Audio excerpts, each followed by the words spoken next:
लीजिए प्रस्तुत है डॉक्टर लक्ष्मण यादव की लिखी डायरी प्रोफेसर की डायरी का भाग 5 क्लासरूम और क्रांति 7 नवंबर 2010। प्रोफेसरशिप की शुरुआत कुछ महीने ऐसे बीते गोया एक जिंदगी हो। कक्षाएं लेने का उत्साह जिंदगी की किताब में हर रोज जुड़ते पन्ने की तरह। पीएचडी के दौरान सबसे ज़्यादा उम्दा बात यह होती है कि सिलेबस की बंदिशों से सहज छुटकारा मिल जाता है। आप वह सब भी कायदे से पढ़ने लिखने लगते हैं जिसमें आपकी रुचि हो। इसके चलते तमाम विषयों की किताबें अब मेरे कमरे में ज़्यादा जगह घेरने लगीं। उनके साथ एमए, नेट, जेआरएफ के नोट्स और दिल्ली विश्वविद्यालय का सिलेबस मिलाकर हर दिन क्लास लेने की तैयारी, कक्षा में जाकर पढ़ाना, अपने पढ़े हुए को दोबारा जीने जैसा एहसास देना। हर क्लास में जाकर ऐसा सोचता कि बस आज से ही शुरू कर दूं क्या पीढ़ियों का आमूल-चूल परिवर्तन। फिर सोचता थोड़ा ठहर कर सिस्टम को समझ लेते हैं, वरना सुनते हैं कि 4 महीने बाद नौकरी से बाहर किए जा सकते हैं। 4 महीने के रिचार्ज कूपन के एक संभावित क्रांति की पेट्रोल करना शुरू कर दिया। मैं अनायास इस सिस्टम में ढलने लगा। आज की क्लास में व्याख्या करते हुए एक पद आया। लीक लीक सब कोई चले, लिक ही चले कपूत, लीक छोड़ कर 3 चले, शायर सूर सपूत।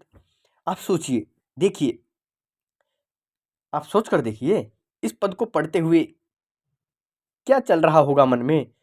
इस पद में पितृसत्तात्मकता भाषा की जेंडर सेंसिटिव अप्रोच से आलोचना की गई। आपको साहित्य की भाषा में सपूत कपूत के बहाने पुत्र तो खूब मिलेंगे, मगर पुत्रियां गायब मिलेंगी। हम सांस्कृतिक ही नहीं, साहित्यिक और सामाजिक तौर पर तमाम भेदभाव को जीते हैं। तभी क्लास खत्म होने की घंटी बजी। मैं भीतर के आमूल चूल बदलाव वाले प्रोफेसर से समझौता कर चुका था। नौकरी के लिहाज से यह समझौता परस्ती बहुत कारगर रणनीति साबित होनी थी, मगर रीढ़ के लिहाज से बहुत खतरनाक। रीढ़ की हड्डी अगर तान कर रखी जाए तो झुकने से सहारा देने शुरू कर देती है। रीढ़ की हड्डी सख्त हुई तो खुद के लचकदार हुई तो सिस्टम के फायदे में रहती है। रीढ़ बुरी चीज है, कामयाब होने की शर्त इसे झुकाती है, मगर जब तक ये बची रहती है धनुष की प्रत्यंचा की तरह तनी रहती है। लचकदार होते ही आप हर कहीं फिट हैं। गलतफहमी हर दौर में लाई जा रही है। हम भी गलतफहमी के शिकार थे कि हम असिस्टेंट प्रोफेसर हैं, मगर हमें कहाँ पता था कि दरअसल हम ठेके पर प्रोफेसर हैं। अस्थायी होने की शर्त हमें लचकदार होना, इसलिए सब कुछ अस्थायी किया जा रहा था। प्रेमचंद के उपन्यास गोदान का होरी एक गाय की हसरत पाले मर गया, वहाँ एक आधद अढ़ौक की हसरत पाले आज के होरी जिंदगी से जंग लड़ रही हैं। अब देखते हैं कि आज की होरी जिंदगी में क्या क्या होना बचा है। आज भी होरी सबसे कह रहा है, जिस पांव के नीचे गर्दन दबी हो उस पांव को सहलाना ही समझदारी है। ठेके पर रखे गए लोग ऐसे ही अपनी गर्दन पर पड़े पैरों को सहलाने को मजबूर किए जा चुके हैं। एडहॉक असिस्टेंट प्रोफेसर अपने आसपास के किसी ताकतवर प्रोफेसर से लेकर प्रिंसिपल व वीसी के पांव सहला रहे होते हैं। उन सभी के पांव जिनमें वजन है। वजन का मतलब समझते हैं ना।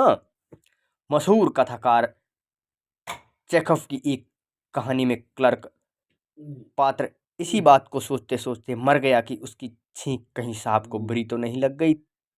एक अस्थायी कर्मचारी अपने साहबों के सामने ऐसी छींक मार चुके होते हैं, इसीलिए तो वे हर दिन थोड़ा थोड़ा मरते हैं। चेखव का यह क्लर्क स्कूल ऑफ कंपनियों की हर तरह मौजूद है। अपनी छींक से डरते और रोज थोड़ा थोड़ा मरते हैं। अभी आप सुन रहे थे प्रोफेसर डॉक्टर लक्ष्मण यादव की लिखी डायरी प्रोफेसर की डायरी का भाग 5